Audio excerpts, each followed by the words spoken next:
Amigos queridos do Go Six, é muito bom estar com vocês mais uma vez.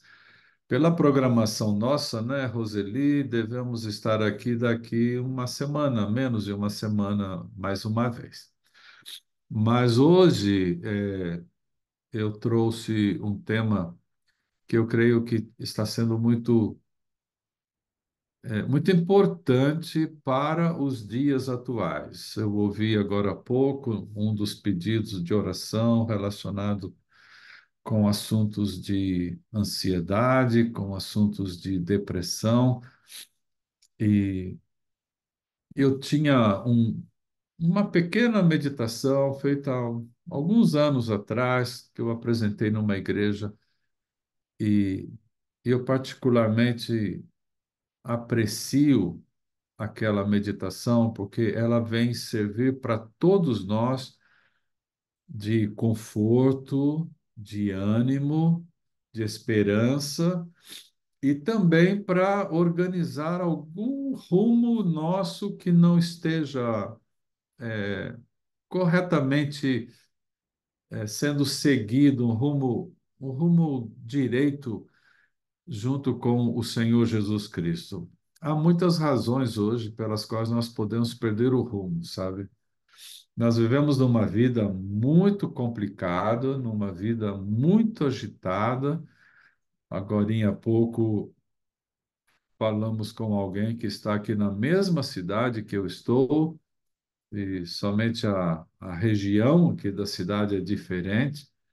Essa cidade que a gente vive, Pastor Anderson também vive aqui, é uma cidade extremamente agitada, corrida. Vocês que estão aí nos Estados Unidos, muitos de vocês estão em cidades muito mais calmas que aqui. Por outro lado, vocês têm também uma vida muito agitada, aquela. Eu conheço a realidade de vocês, né? Fiquei 15 anos aí acompanhando a vida de muitos de vocês, alguns da minha igreja, né? Das minhas igrejas, e aquela luta terrível para pagar as contas, né? Para aquela luta imensa para cumprir os compromissos financeiros. Alguns dos filhos nasceram aí, alguns dos filhos foram daqui pequenininhos, e eles vão crescendo, entrando agora na adolescência e começam a aparecer assuntos que nunca estiveram nos planos da gente, enfrentá-los. É uma agitação essa vida aqui. E nós, muitas vezes, vamos para Deus como uma fonte de socorro para os nossos problemas aqui imediatos. Essa palavra é muito importante hoje na meditação de hoje. Nossas questões imediatas. Porque enfrentamos tantas lutas que parece que as questões imediatas são as únicas que são importantes para nós. A nossa necessidade urgente, a nossa necessidade imediata. E nessa luta nossa para enfrentar as nossas, desculpe, nessa luta nossa para alcançar a satisfação das nossas necessidades imediatas, muitas vezes esquecemos do principal, que é algo que vai nos sustentar em momentos difíceis e mais difíceis da vida. Se você estiver em casa e puder acompanhar um texto bíblico que eu vou usar, eu vou falar um pouquinho de João, capítulo 6, tá? Evangelho de João, capítulo 6. Depois, nós vamos ver algumas outras coisas, mas de imediato, né? Já que estamos usando essa palavra bastante, nós vamos usar o texto de João, capítulo 6. Então, quem abriu a Bíblia aí, e quando eu digo abrir a Bíblia, quer dizer abrir a Bíblia de papel ou encontrar aí no seu celular, ou no seu tablet, ou no seu computador, a Bíblia eletrônica também. No capítulo 6, dos versos 1 a 14, você encontra aí aquela descrição do milagre de Jesus em multiplicar os pães. Há dois momentos em que Jesus faz o milagre da multiplicação dos pães. Esse aqui, no Evangelho de João, é o principal deles, principal por causa das coisas que acontecem depois desse milagre, né? Jesus atravessou o mar da Galileia, encontrou uma grande multidão, começou a pregar, o tempo foi avançando e Jesus se preocupou com a comida, os discípulos também. Jesus perguntou para Filipe: onde vamos comprar pão para tanta gente, para dar de comer a essas pessoas? E Filipe ficou apavorado e disse: Senhor, não temos nem dinheiro nem onde comprar, né? Filipe fala no valor que seria necessário para alimentar aquela multidão, mas fala também, lembra também que não havia ali, né? A gente mora aqui em São Paulo, é uma beleza São Paulo, sabe? Tem padarias em todo lugar, tem mercadinhos em todo lugar. Se você receber uma visita inesperada na sua casa, às vezes você anda um quarteirão, meio quarteirão, você já encontrou uma vendinha, você já compra alguma coisa, já resolve ali o seu problema. Mas imagina essa multidão de pessoas, né? Ali perto de 5.000 homens, né? E num lugar deserto, né? No campo. Então, Felipe falando com Jesus, como é que nós vamos fazer, né? Aí aparece André, irmão de Pedro, e diz assim: olha, tem um menino aqui com 5 pães e 2 peixinhos, e Jesus manda que todos se assentem, ele ora ao Pai, e ele vai multiplicando aqueles 5 pães e 2 peixinhos, e todos comem, e ainda sobra muita coisa, 12 cestos de pedaços dos 5 pães de cevada sobraram ali naquela comida. Bom, o povo, quando viu aquilo, ficou desesperado para transformar Jesus no líder dele, né? Do líder do povo. Já pensou se a gente tem um sujeito desse como nosso rei? Nunca mais vamos passar fome. A gente só tem que vir aqui, escutar aí por umas horas ele falar e leva pão para casa. Necessidade imediata, né? Necessidade imediata é alimentação. Logo ali, junto com a alimentação, está roupa. Aqui em São Paulo, necessidade imediata é transporte também. Nós temos nossas necessidades imediatas. Às vezes são questões emocionais, às vezes tem que ver com nossa ansiedade. Essas necessidades imediatas, elas tomam conta da vida da gente, né? Guarde essa outra frase aqui, né? As necessidades imediatas da nossa vida tomam conta da vida da gente. E se a gente for prestar uma atenção na nossa vida, já de uns anos para cá, o que que a gente tem feito a não ser sair de manhã, voltar de tarde para trazer o sustento diário e suficiente para pagar as contas. E a gente vive em função disso. Entramos nessa roda, né? Viva aí. Bom, quando Jesus percebeu a intenção das pessoas, ele foi embora. Foi naquele momento que Jesus anda sobre o mar, né? Ele manda os discípulos atravessarem e depois ele vai. Depois ele volta, o povo vai atrás dele, melhor dizendo. No dia seguinte, diz lá no verso 22, no dia seguinte, a multidão que havia ficado do outro lado notou que ali havia apenas um pequeno barco, que Jesus não estava nele, e então havia outros barquinhos que chegaram de Tiberíades. Aquela multidão foi atrás de Jesus e chegou para Jesus e queria saber: Jesus, você não avisou para a gente quando foi que o Senhor chegou aqui? Bom, aqui eu tenho que perguntar uma coisa para vocês. Eles foram atrás de Jesus ou eles foram atrás do pão? Essa é uma primeira, desculpa, uma outra questão para a gente pensar. Quando eles indagam de Jesus, quando foi que o Senhor chegou aqui, Jesus começa a fazer um sermão duro para eles. O discurso de Jesus vai do verso 26 até o verso 40. É um discurso grande. Eu não vou ler aqui o texto para vocês, mas no meio desse discurso, o Senhor Jesus diz assim: Olha aqui, eu sou o pão da vida. Vocês estão vindo atrás de mim para comer o pão de farinha, mas eu sou o pão da vida. Vocês têm que ter a mim e não o pão. Como é que nós temos feito em relação a buscar o Senhor Jesus? Nós temos buscado o Senhor Jesus ou nós temos buscado o pão ou o salário do mês, ou o cuidado do filho, da filha, ou o socorro bem presente na angústia, ou a saúde da gente? O que é que nós temos ido buscar do Senhor Jesus?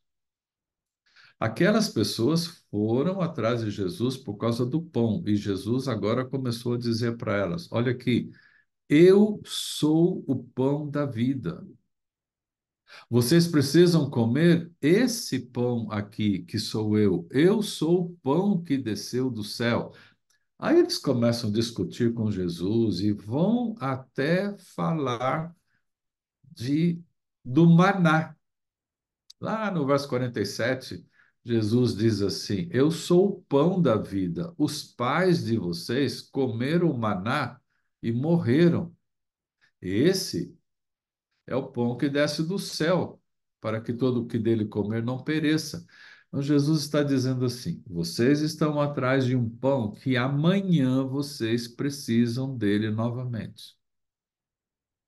Mas eu estou aqui dizendo para vocês que eu sou o pão vivo que desceu do céu, e se alguém comer desse pão, viverá eternamente.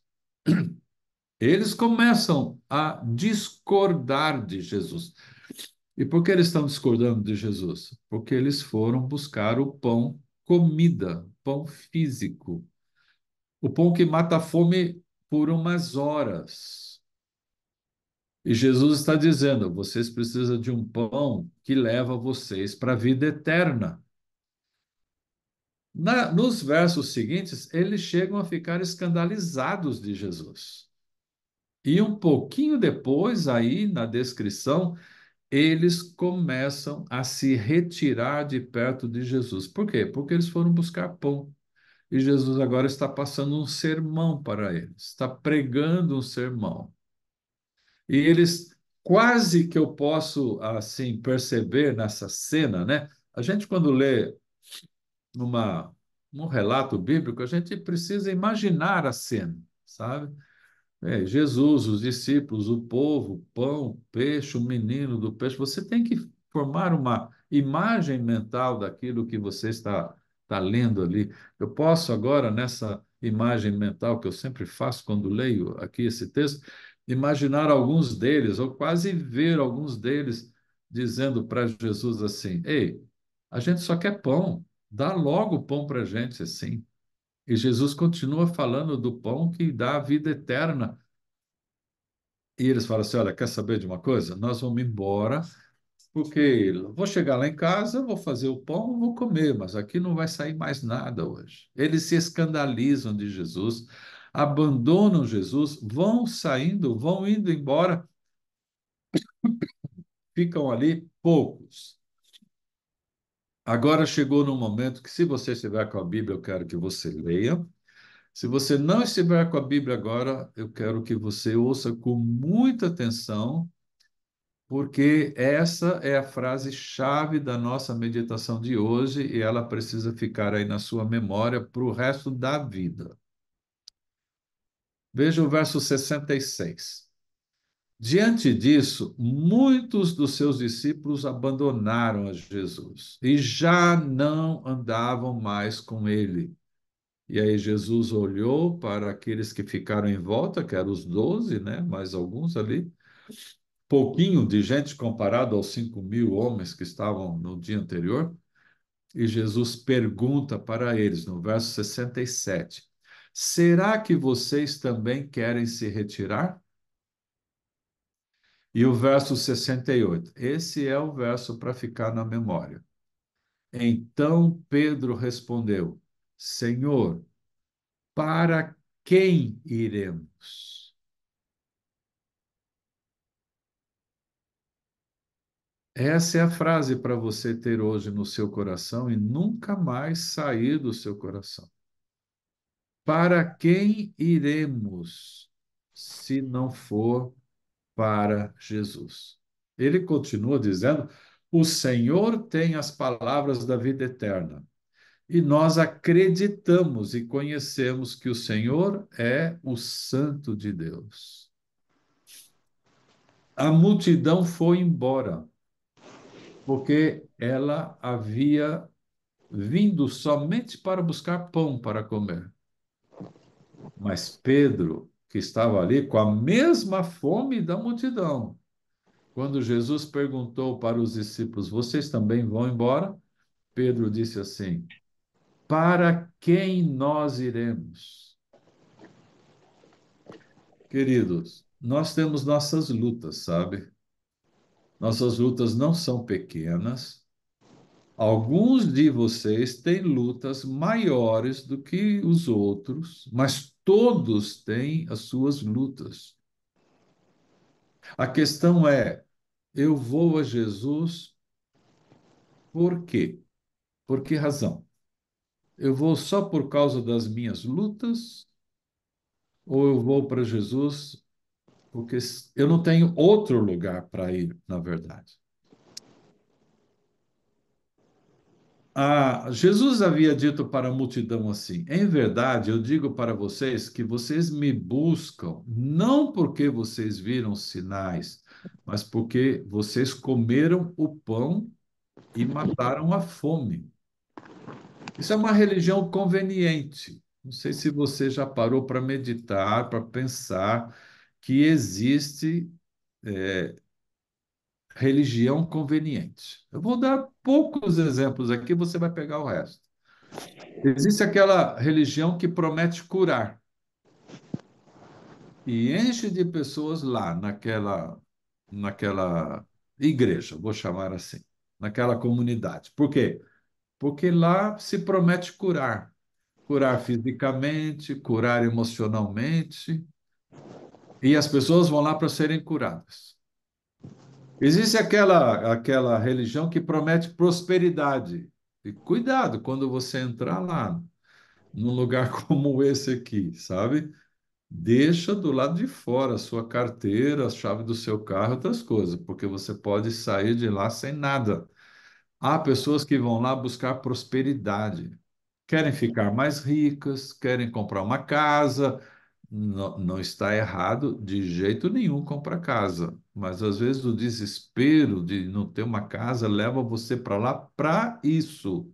Não está errado você querer comprar um carro melhor, mas se você vai numa igreja para você conseguir, porque lá prometeu que vai ter prosperidade, daí você vai comprar um carro novo.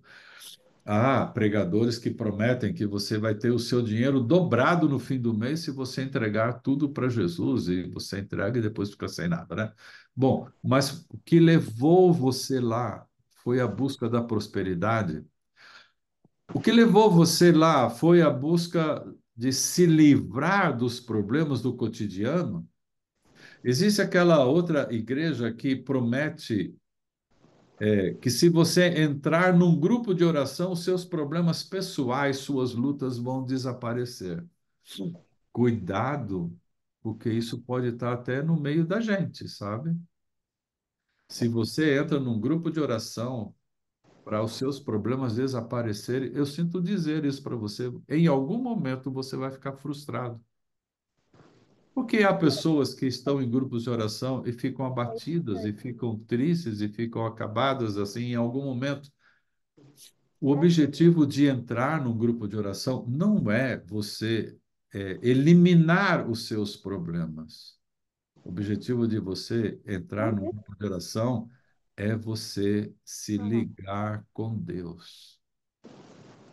As pessoas que foram atrás do pão, elas foram embora. Pedro não estava ali atrás do pão. Aí, quando Jesus perguntou para os discípulos: Vocês também querem ir embora? Pedro disse: Senhor, nós não temos outro lugar para ir. Para quem iremos? E Pedro ficou ali, e todo mundo conhece a história de Pedro e sabe que Pedro foi sustentado pelo Senhor Jesus até o último dia da sua vida, mesmo depois que o Senhor Jesus havia já voltado para o céu. Jesus disse para os seus ouvintes: Olha, eu sou o pão que desceu do céu. Em nada semelhante àquele pão que os pais de vocês comeram no deserto. Aqueles pais de vocês comeram daquele pão no deserto e morreram. Quem comer desse pão aqui viverá eternamente. Queridos, se você tem uma enfermidade e por isso você está buscando uma igreja, se você tem um problema financeiro grave, dívidas altas, e por isso você está indo numa igreja, se você tem um problema sério no seu casamento e por isso você está indo numa igreja para resolver o seu problema no casamento, não vai dar certo. Vai ser igual o pão que você come um dia, mata a fome, no dia seguinte você está com fome de novo. Você precisa do pão vivo que desceu do céu, que é o Senhor Jesus Cristo. O Senhor Jesus perguntou para aquelas pessoas: sou eu ou é o pão que vocês estão querendo? Os resultados imediatos e o resultado de longo alcance, essa é a questão que nós temos que pensar nelas. Hoje nós vivemos num mundo imediatista. As respostas têm que ser para ontem. Eu estou com um problema sério. Ah, vai lá na igreja, nós vamos fazer uma oração e vai resolver. Aí você vai lá. Às vezes resolve e às vezes não, porque Deus tem o tempo dele. E quando não resolve, o que é que você faz? Em quem você confia? Pedro disse para o Senhor Jesus: Senhor, nós não vamos para lugar nenhum, porque para onde iremos? Pedro já havia dito sobre Jesus tempos atrás, lá em Mateus 16, você vê isso. Jesus pergunta: quem vocês acham que eu sou? Pedro disse: Tu és o Cristo, o Filho do Deus vivo. E aqui em João capítulo 6, Pedro diz: Senhor, para quem iremos? Tu tens as palavras da vida eterna.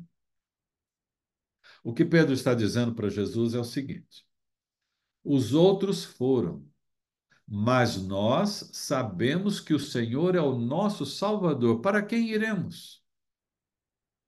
Os outros foram, o pão já acabou, mas nós queremos comer da árvore da vida. Para quem iremos? Para que a gente consiga comer da árvore da vida. Os outros foram. O Senhor pediu um compromisso pessoal, mas nós já temos o seu compromisso de vir nos buscar. Para quem iremos? Que tem um compromisso infalível conosco, que disse: Virei outra vez. Os outros foram. É preciso mudar a natureza carnal e espiritual, deixar certas coisas que gostamos, pelas que o Senhor gosta, mas aceitaremos que o Senhor nos mude. Para quem iremos? Que consiga efetuar em nós tanto o querer quanto o realizar e nos mude. Então, é Pedro dizendo para Jesus todas essas coisas: Senhor, para quem iremos? Eu quero perguntar para você agora, fazer algumas perguntas aqui. Talvez algumas delas vá combinar com a sua vida, exatamente. Talvez algumas você vai lembrar de alguém, mas são situações possíveis que acontecem cotidianamente. Quando nós sofremos uma crise de depressão, para quem iremos? Olha, Alguém pode jogar uma pedra aí depois em mim, né? Eu fico aqui atrás do vídeo para não acertar. Mas você já viu quantos coaches, né? Quantas influencers estão aí aparecendo como a solução para a sua vida? Já percebeu isso? Olha, assista esse vídeo, não desligue, assista até o final. Você nunca mais vai ver algo como dessa. Você nunca viu isso, você nunca viu aquilo, você não sabe disso, você não sabe daquilo. E você fica indo assim, de influencer para influencer, atrás da solução para as suas questões que trouxeram depressão para você. Por que que não deu para ficar com um só? Porque não foi Jesus. Para Para quem iremos quando sofremos uma crise de depressão? Para quem iremos? Para quem iremos quando descobrimos uma enfermidade grave? Para quem iremos? Para quem iremos quando sofremos por injustiças cometidas contra nós? Para quem iremos? Para quem iremos quando nós sucumbimos pela 45ª vez com aquele mesmo pecado que a gente não consegue vencer? Para onde a gente vai? Para quem iremos? Quando o horizonte da nossa vida está tão negro que a gente não consegue ver um palmo na frente do nariz da gente, para quem iremos? Quando o cônjuge chega para você e diz assim: Olha, eu não amo mais você.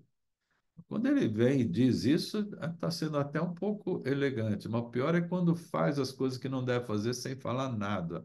Simplesmente trai você, abandona você, joga você na sarjeta da vida, né? Para onde você vai?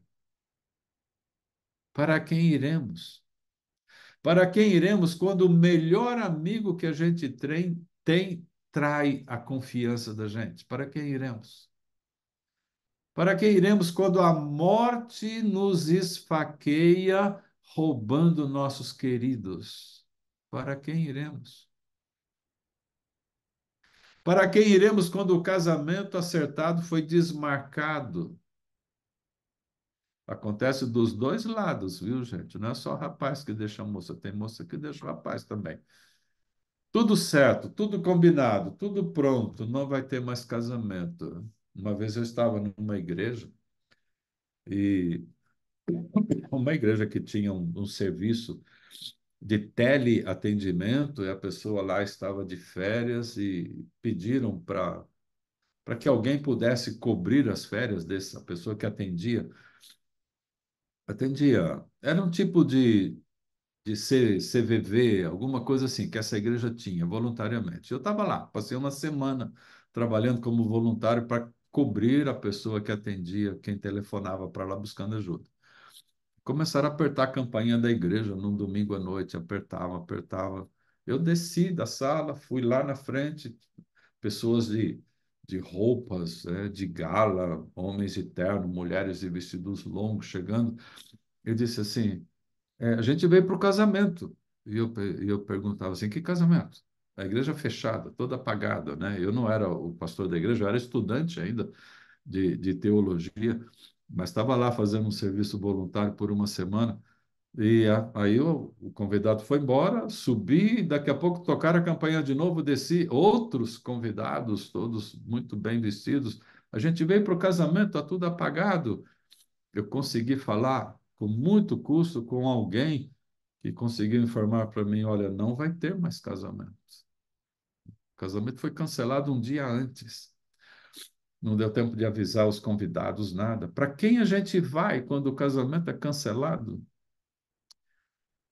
Para quem a gente vai quando o filho nos diz: foi muito bom viver com você, pai, viver com você, mãe, em casa, agora eu estou saindo, vou viver a minha vida sem vocês.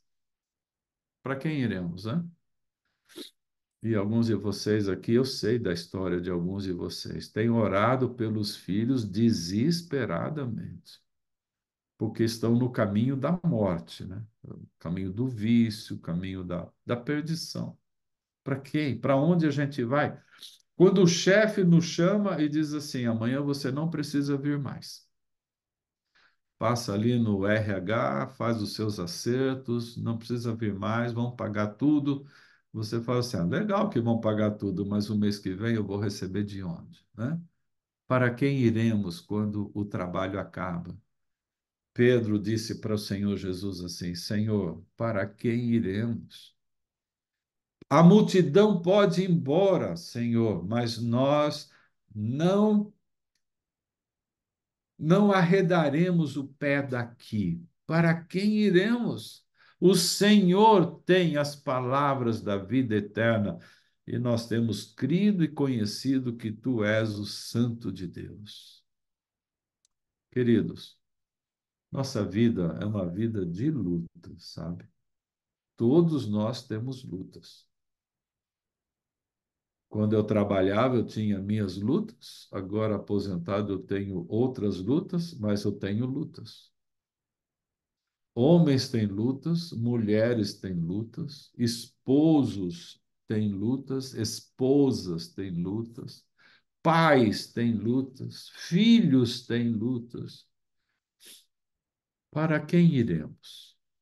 Vamos resolver somente as nossas necessidades imediatas? Vamos correr aqui nessa igreja, ali naquela, aqui nesse grupo, ali naquele grupo de oração, só para resolver o nosso problema imediato? E amanhã? O pão de hoje acaba. No final do dia, alguns até sentem fome antes de dormir de novo. Amanhã estamos com fome novamente. Para quem iremos? Para que amanhã tenhamos alimento novamente. Eu quero, eu quero deixar uma mensagem para você hoje de que só em Jesus é que você vai encontrar o pão da vida que vai levar você para viver a vida eterna. Todo o resto, até nossa frequência à igreja, não é suficiente. A frequência à igreja é uma forte ajuda que nós recebemos. E quem não tem esse costume de frequentar uma igreja, a vida é 10 vezes pior, para não dizer mais, para essas pessoas. Mas não é suficiente. Não é suficiente você ir à igreja. Não é suficiente você ter um grupo, participar de um grupo de oração. Há pessoas bondosas que montam grupos de oração justamente para ajudar os outros, mas não é suficiente. É bom, ajuda muito.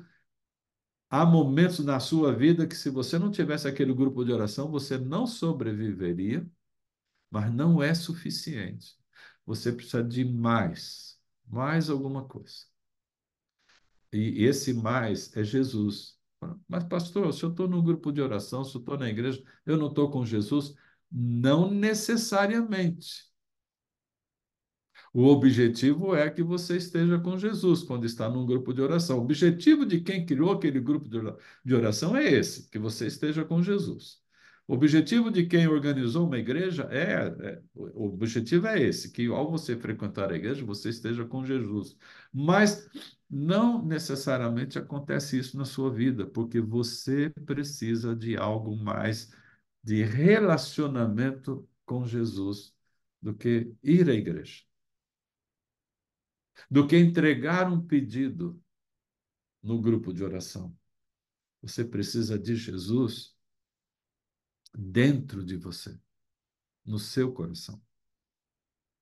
Não é suficiente entregar o pedido de oração. Não é suficiente ir à escola sabatina e ao culto cada sábado e nas igrejas que tem, cada domingo à noite ou quarta à noite. Não é suficiente. É necessário, mas não é suficiente. Você precisa de algo mais, e algo mais se chama Jesus. E Jesus disse: Eu sou o pão vivo que desceu do céu. Seus pais, disse Jesus, comeram do maná do deserto e morreram. Agora, eu quem comer desse pão, disse Jesus, vai ter a vida eterna. Muito tempo atrás eu fiz uma meditação aqui, talvez foi mais de uma, foi uma semana ali, que eu falava sobre ser religioso e ser espiritual. Talvez alguém se lembre disso. Religioso, gente, ser religioso, muita gente é, mas espiritual não. Não é suficiente e não resolve ser religioso. O que resolve na nossa vida é ser espiritual. Eu preciso de algo extra em meu coração. Eu quero deixar aqui para terminar as palavras do Salmo 42.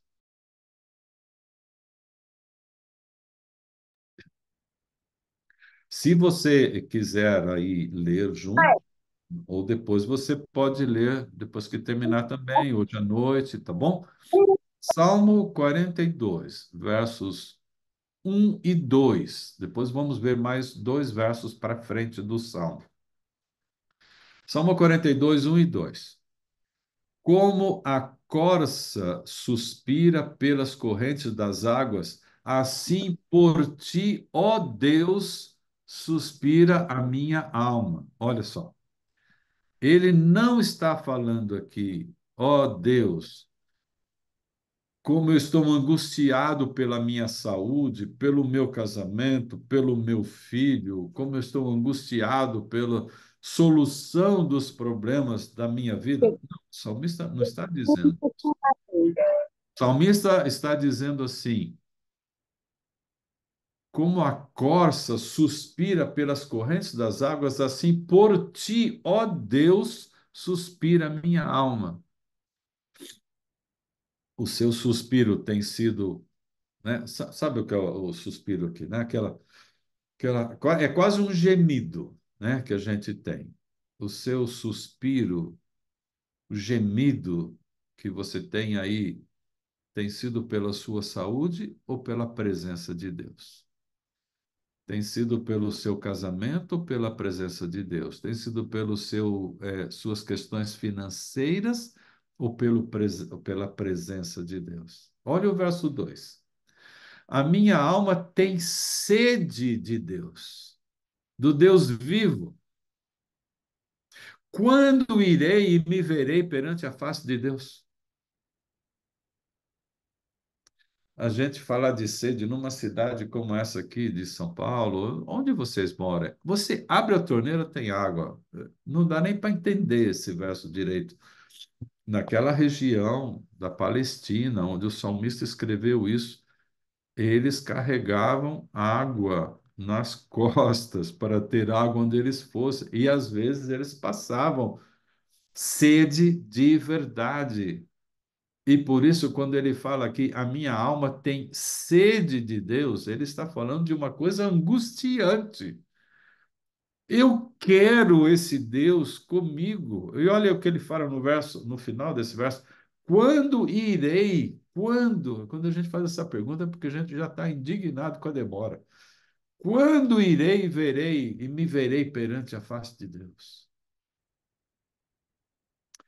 Um pouquinho mais para baixo, no verso 5, diz assim: Por que estás abatida, ó minha alma? Por que te perturbas dentro de mim? Espera em Deus, pois ainda o louvarei, a Ele, meu auxílio e Deus meu.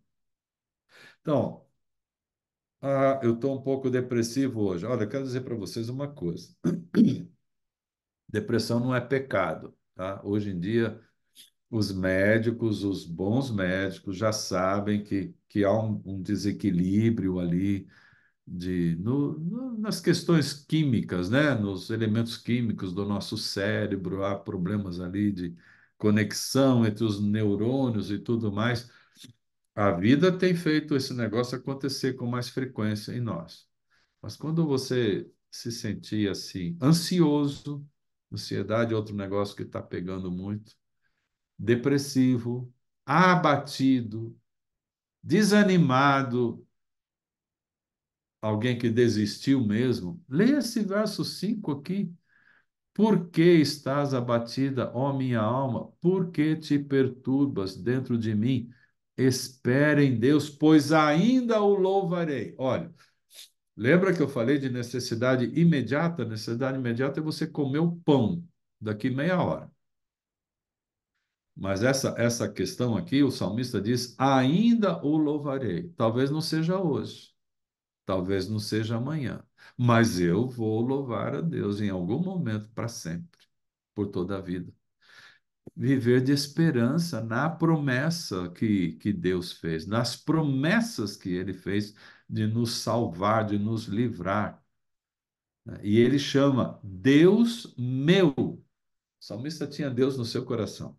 O Davi, lá, que escreveu esses salmos todos, ele teve muitos problemas na vida, problemas de que era perseguido para ser morto, problema que ele pecou e tinha que lidar com as consequências do pecado, problema de o filho que matou o outro porque um deles abusou sexualmente de uma das filhas de Davi, irmã dele. Aquela confusão toda que Davi passava. Você pensa que a vida de Davi foi boa, foi tranquila, sim, mar sereno? Não foi. Mas ele chamava Deus de Deus meu. O verso 5: Deus meu. Você tem um Deus que você chama de Deus meu, ou um Deus que você chama, me cura dessa doença, me dá aquele carro, me dá aquele dinheiro, eu não tenho conta para pagar no final desse mês. Que Deus é o que você tem? O salmista disse: Deus meu, meu Deus. E lá no último verso é a repetição do verso 5. Último verso do 42, do Salmo 42.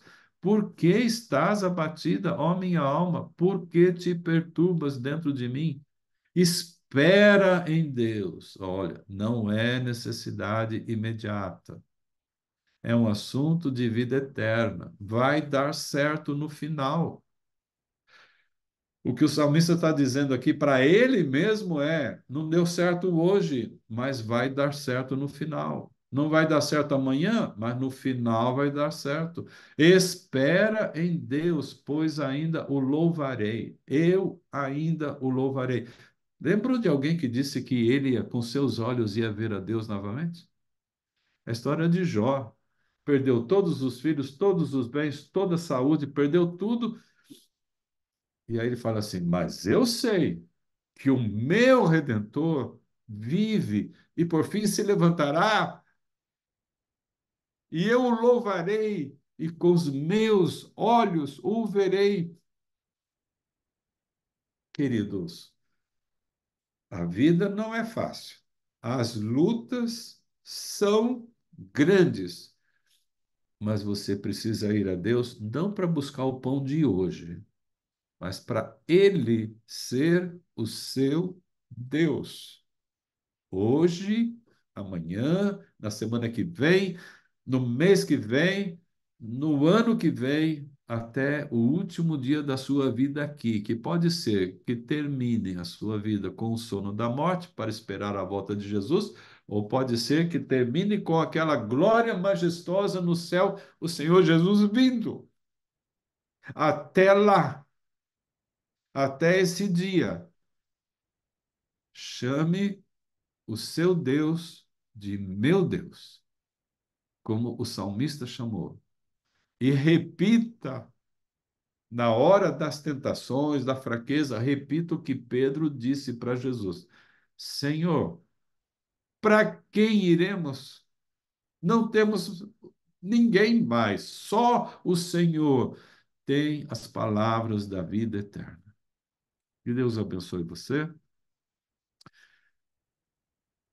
que você saia daqui hoje dizendo para Jesus: não vou mais para lugar nenhum a não ser para o Senhor. E que você diga como Davi disse aqui: meu Deus, ó minha alma, espera em meu Deus, eu ainda o louvarei. Fica com Deus, um dia abençoado para você, uma semana abençoada para você. Que o Senhor seja o seu Deus, hoje e sempre.